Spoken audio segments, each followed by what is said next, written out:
Welcome to Race Healer TV. I'm your host, Milagros Phillips. I am so excited to be here with you.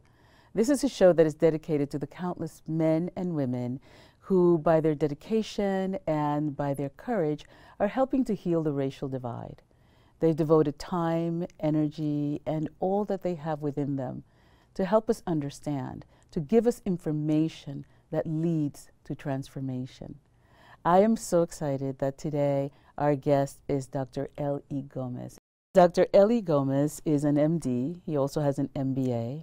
He's an assistant professor at Howard University College of Medicine in Washington, D.C. He chairs the Diversity and Inclusion Committee for the AAEM. He earned his medical degree from Mount Sinai in New York City and completed training in emergency medicine at the University of Chicago Hospitals. And he also completed an MBA in health management with a focus on business ethics and served as faculty in the University of Miami bioethics program. He has mentored underrepresented students in Boston's South Side and in Chicago's South Side.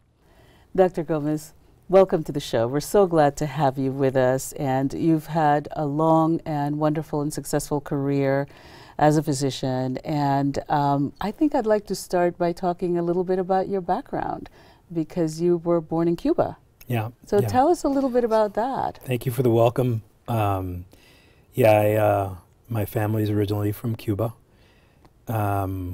and I grew up in New York City with WBLS, so adopted a whole new culture here in America. How old were you when you came here?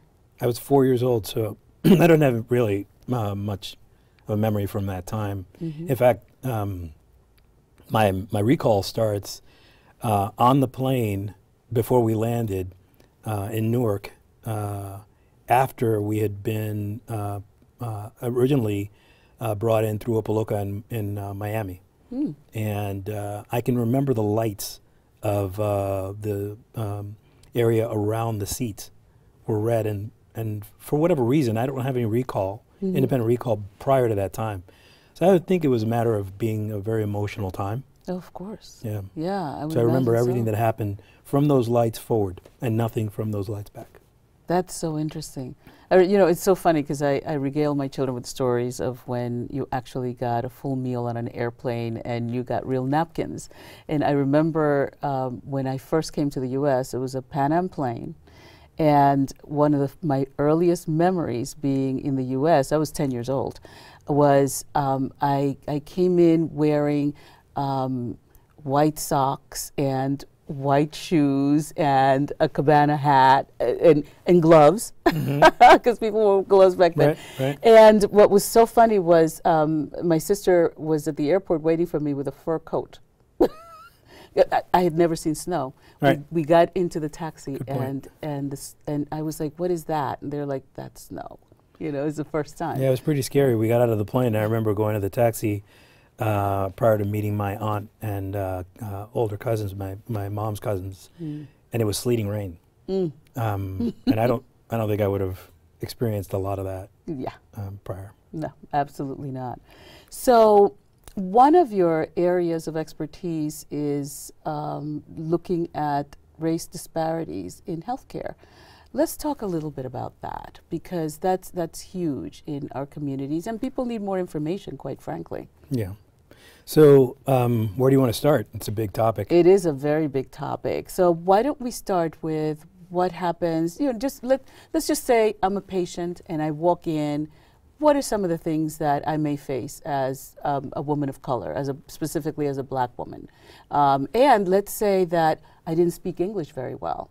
You know, what happens to me in that system if I can't even really speak the language? Yeah, so I would say that the pressures that affect people of color and black people in particular are multi-tiered, right?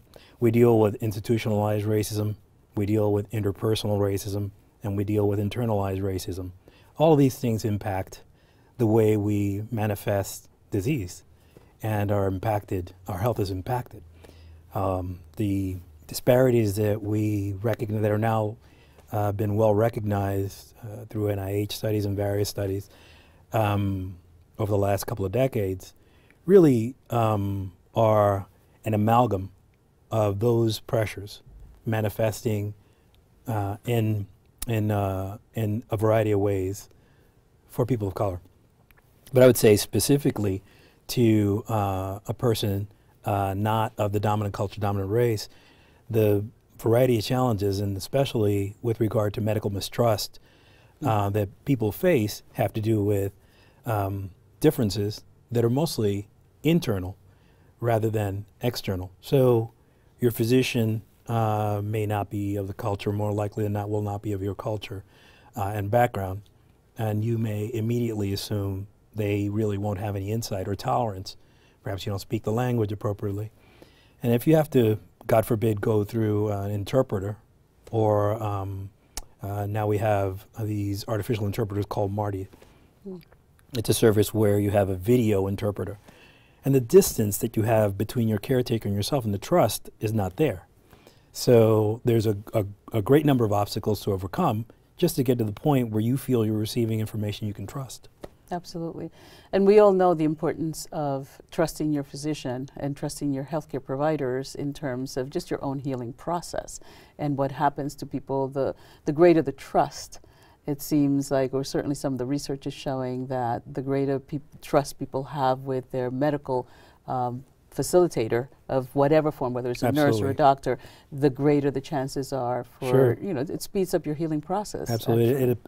It affects compliance with your medication, or plan, the advice you're getting, the likelihood that you're going to come back for more care, the likelihood that you're going to attend to these things. And also, you know, oftentimes there are economic barriers, but it's been shown now that it's not just a matter of economic barrier, that people with that are affluent and have means still don't get the level of care that folks from dominant culture get because of these obstacles. Say more about that, because that's one of the things that people really struggle with, is understanding that you may not necessarily get the same level of care simply because of the differences, and that's where the disparities come in.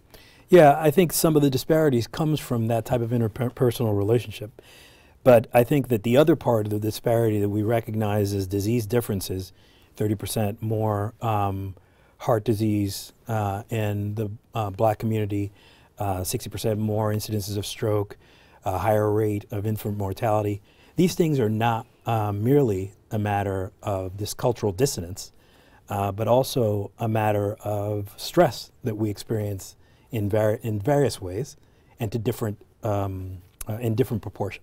So not only we have common stress that affects all of us and results in medical health bad outcomes, but we also have added stressors that then impact us disproportionately. One of the things that I talk about in my seminars is just that.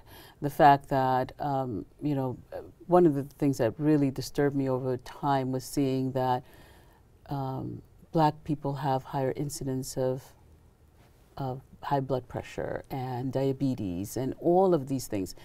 And I found it disturbing that we're not taking into consideration that particularly black people and Native Americans carry this extra level of stress with the intergenerational and historical trauma that has never really been addressed. Right. The micro aggressions that people face on a regular basis that we also don't take into consideration when creating a healing or a treatment plan for them. and how important that is, and you know, how do we begin to address those things, because that has to do more with the education of the physician, I would think. Well, it also has to do with the education of the medical community at large. And unfortunately, we haven't had very much attention paid to direct research on these topics, which is one of my axes to grind. I spend a good amount of time sounding the alarm that we need to have good fundamental research in these areas. And we can collaborate with, partner with others, right? But we need black physicians, black researchers, race congruent researchers to do this kind of work and to call attention to this work, because it's of particular interest to our communities and our vulnerable communities that we serve. When we don't have that type of inertia, where we're paying attention specifically to how these pressures impact our communities disproportionately, then it gets sort of mixed up into a general sense. Sure, we know that neuroendocrinologically, our minds, our brains are set up to react to stress in different ways. But are we paying attention to the fact that our hypothalamus and pituitary and adrenal glands are responding to stressors that are disproportionate in the black community? We are seeing effects that create amygdala responses that put out hormones and stress responses that create hypertension and heart disease and stroke and immune dysfunction and higher rates of cancer. And these areas have to be researched primarily from that standpoint in order to bring to light that the problem exists. Otherwise, they get sort of glossed over, ignored, and not directly addressed by our medical community. Absolutely. And so some of the information that I read was you trying to address some of this with colleagues like 20 years ago, a long time ago. Talk to us about that, and also the difference between then and now, if there is one. Right. So, I mean, what you point out in that article that I wrote in Common Sense for the American Academy of Emergency Medicine was the first one that I submitted to them. And it caught the attention of a lot of people because the assumption is that if you are successful in becoming a boarded emergency physician, that somehow you must have been privileged in order to get there. That's an assumption that I've gotten from a lot of colleagues and a lot of coworkers, whether they be the technicians, the nurses, physicians, peers, students, fellows, whoever comes into my realm makes the assumption, well, you know, Dr. Gomez, you went to good schools, you went to Cornell University and Boston University and University of Chicago. You must have had a lot of means. Your parents must have been professionals yourself. In fact, my dad was a warehouseman on the docks in Newark. My mom was a sweatshop mender, and that was my childhood. They didn't speak any English. I identified American, and by the way, they were very unhappy about that. They kept insisting that we only speak Spanish in the home, and I ran away from it. But I developed the cultural skills, and I had the good fortune to have a couple of good mentors in high school. A homeroom teacher who was the only black woman on the staff at the time in that high school, and a community that was largely white, about half and half, multiple origin American Caucasian, and vast majority Cuban immigrant wave that was mostly Caucasian. So, and a couple of black families. You know, the Greens and the Pattersons. Those are my friends. You remember their names? Yeah, absolutely. Yes, yeah. Those are my friends on the sports teams. Yeah. So, in essence, you know, I was able to create a way out. This is not something that we should have as an expectation for young people. And the fact that I had that fortune to have a couple of people point me in the right direction, keep me out of trouble, and recognize that, hey, I might be able to do something given the right opportunity, led me to run away to college. But from that time, from the moment I got there to Cornell University, And even before that, I'd experienced things that would be undermining to that, right? In high school, for instance, during my first, second year, my guidance counselor said, you know, I've looked at your transcript and I think you'd be good for technical school. Even though I had very, very good grades and was at the top of my class. When I was at undergrad at Cornell, I had a counselor who advised, look, you know, people like you, we don't tend to do as well in subjects like Russian literature. So let me direct you towards something else. And actually, the only A+ I got during the whole 4 years was in Russian literature. So it goes to show you, I mean, these expectations create outcomes. Yeah.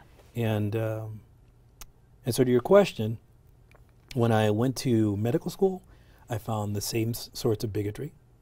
You know, I went to a fairly conservative Jewish school, which received me, but had its own identity and agenda on the Upper East Side of Manhattan. When I went to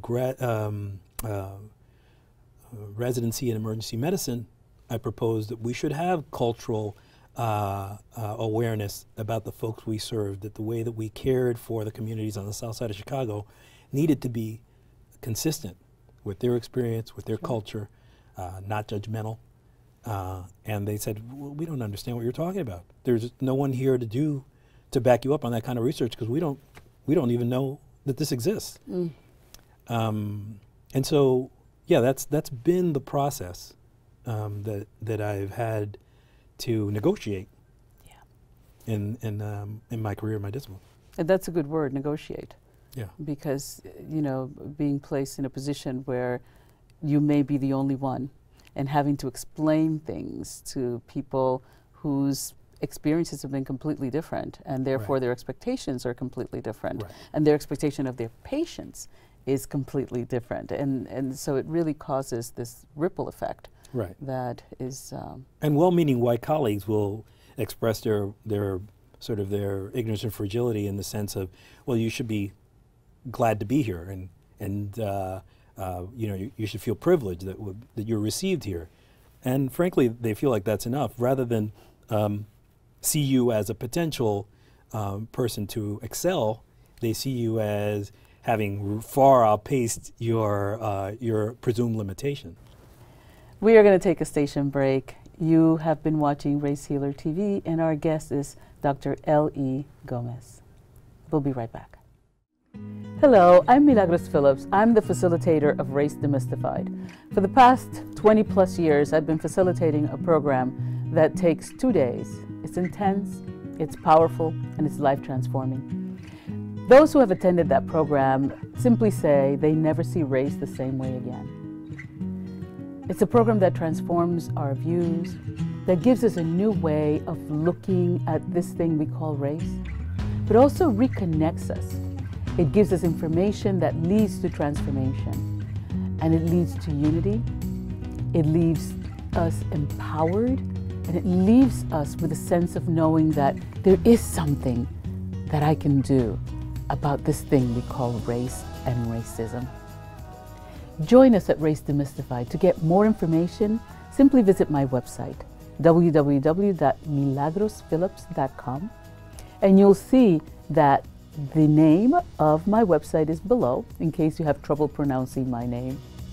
I am so excited to welcome you to that program. It'll forever transform the way that you view race. Welcome back to Race Healer TV. I'm Milagros Phillips, and we are speaking with Dr. L.E. Gomez. Dr. Gomez, thank you so much for hanging in there and staying with us as we went through our break.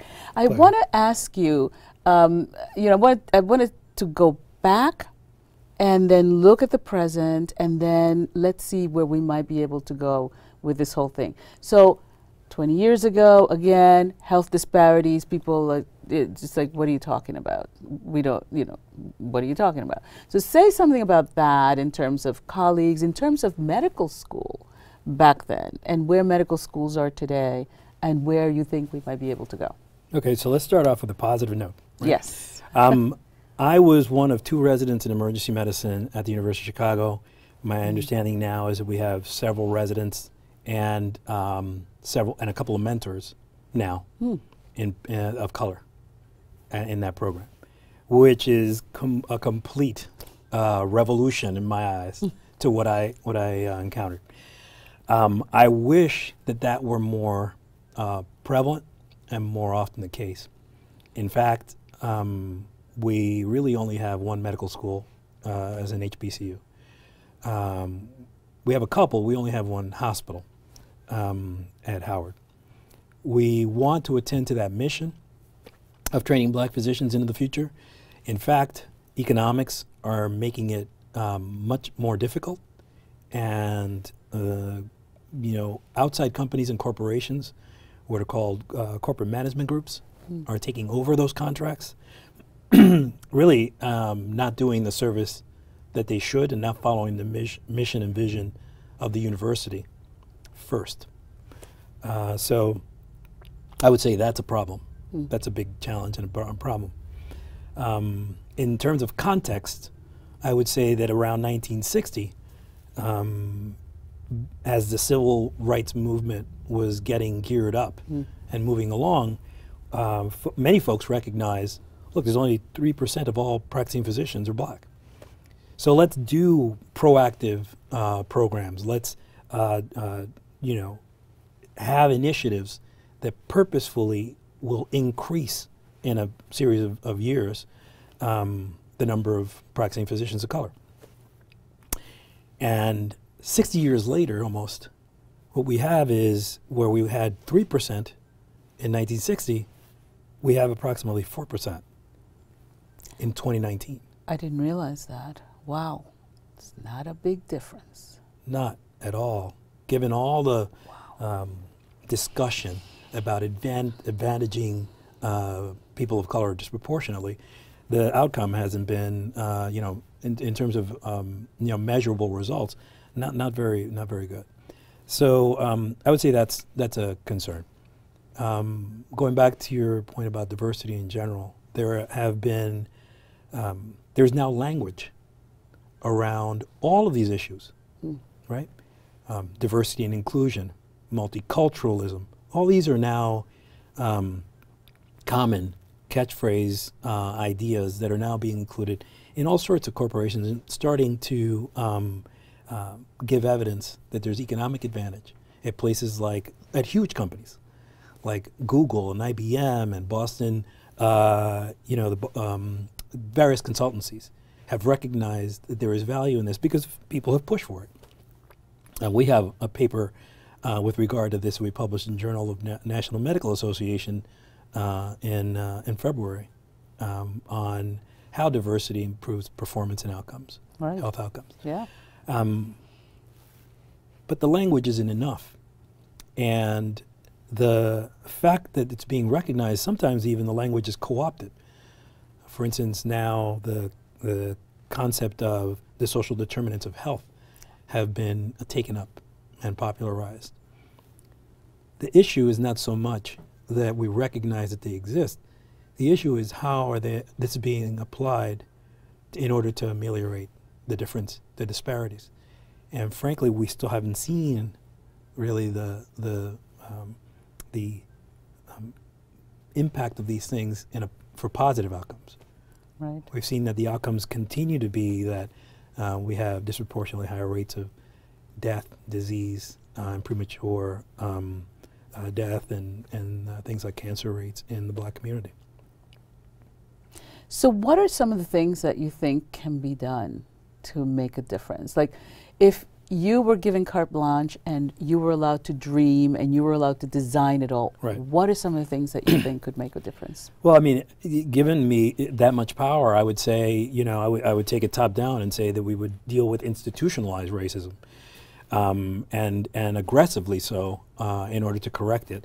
And we would take on all aspects of interpersonal racism and have a zero tolerance for that.